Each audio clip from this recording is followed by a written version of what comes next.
Woi, main komputer terus boros listrik. Mau bayar pakai apa kamu?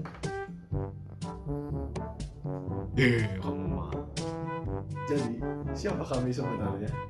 Halo, nama saya Urianita Sakti. Dan saya Kenneth Sunjaya. Dan ini adalah Panel surya dengan modul MPPT.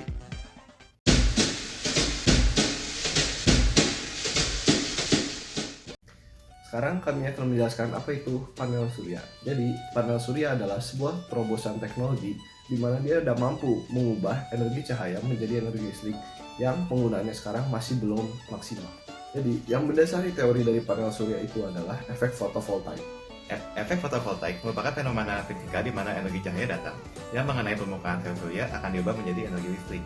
Arus listrik dapat timbul karena energi foton cahaya datang berhasil membebaskan elektron dalam sambungan semikonduktor tipe N dan tipe P untuk dapat mengalir.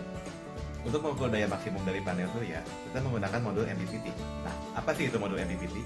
Jadi, maksimum power point tracking atau biasa dikenal dengan singkatan MPPT adalah sebuah perangkat elektronik yang harus ada dalam suatu rangkaian PV atau fotovoltaik agar sistem dapat menghasilkan daya output maksimal.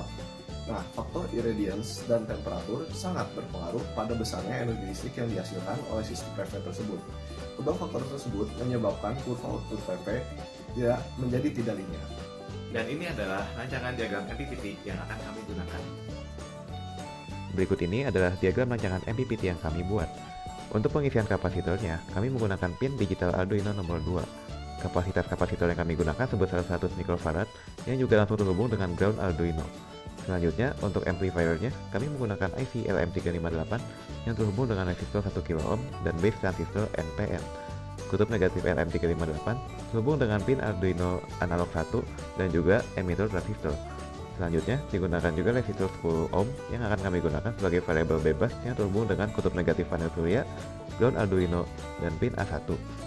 Untuk pin A0 Arduino, kami gunakan voltage divider dengan cara menghubungkan dua buah resistor 10 kΩ dengan pin A0 di tengah-tengahnya. Alasan kami menggunakan voltage divider adalah karena angka bacaan pada A0 selalu menunjukkan angka 1024, yang dimana angka tersebut adalah angka maksimum dari bacaan analog, sehingga harus digunakan voltage divider untuk mendapatkan setengah dari angka sebenarnya, sehingga angka dapat dibaca di serial monitor.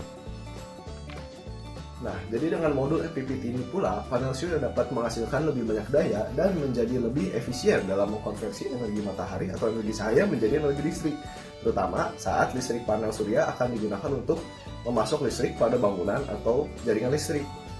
Untuk solar panel yang kita gunakan mempunyai input sebesar 1,06 watt. Selanjutnya, dari percobaan yang dilakukan kemarin, tentunya pada saat cuaca sedang sangat cerah, didapatkan hasil untuk resistor 20 ohm yang diletakkan pada antara A0 dan A1. Daya maksimum yang dihasilkan sebesar 0,63 watt, sedangkan arus yang maksimal yang dihasilkan sebesar 0,17 ampere. Sedangkan untuk variabel resistor 10 ohm, didapatkan daya maksimum sebesar 0,73 dan arus sebesar 0,18 ampere. Nah, gambar di samping menunjukkan grafik arus terhadap tegangan dari modul PV dan kurva output tersebut dapat diperoleh dari rumus daya sama dengan tegangan atau volt dikali arus di dalam kurung ampere.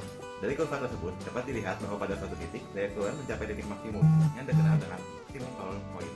Titik MPP berhubungan dengan nilai tegangan tertentu disebut dengan VMPP dan arus tertentu disebut dengan IMPP. Agar sistem PV senantiasa memberikan performa terbaik, sistem harus mampu beroperasi pada titik VMPP. Nah, selanjutnya, cara mencari titik maksimum atau daya maksimum pada sebuah grafik PV adalah dengan membaginya menjadi sebagian kecil kurva parabola dan memunculkan trendline dari kurva parabola tersebut. Lalu digunakan rumus B/2A untuk mencari X puncak, sehingga kita mendapatkan X puncak yang bisa dimasukkan ke rumus Y puncak sama dengan A dikali X puncak kuadrat ditambah B dikali X puncak ditambah C. Nah, angka Y puncak yang kita dapatkan merupakan titik maksimum dari daya yang didapatkan. Dari percobaan yang telah dilakukan, didapatkan bahwa semakin kecil resistor yang digunakan, maka daya maksimum yang didapatkan juga semakin besar. Hal tersebut sesuai dengan teori, di mana semakin besar sebuah resistansi pada sebuah rangkaian, maka arus yang dapat dilewati dalam rangkaian itu akan semakin kecil juga. Mengingat rumus P sama dengan V kali I, maka masuk akal jika daya yang dihasilkan oleh rangkaian 10 ohm akan semakin besar dari rangkaian yang dipasang 20 ohm dan mempunyai selisih sekitar 0,1 watt. Terima kasih telah mengikuti Perjalanan percobaan yang sangat sulit. ini.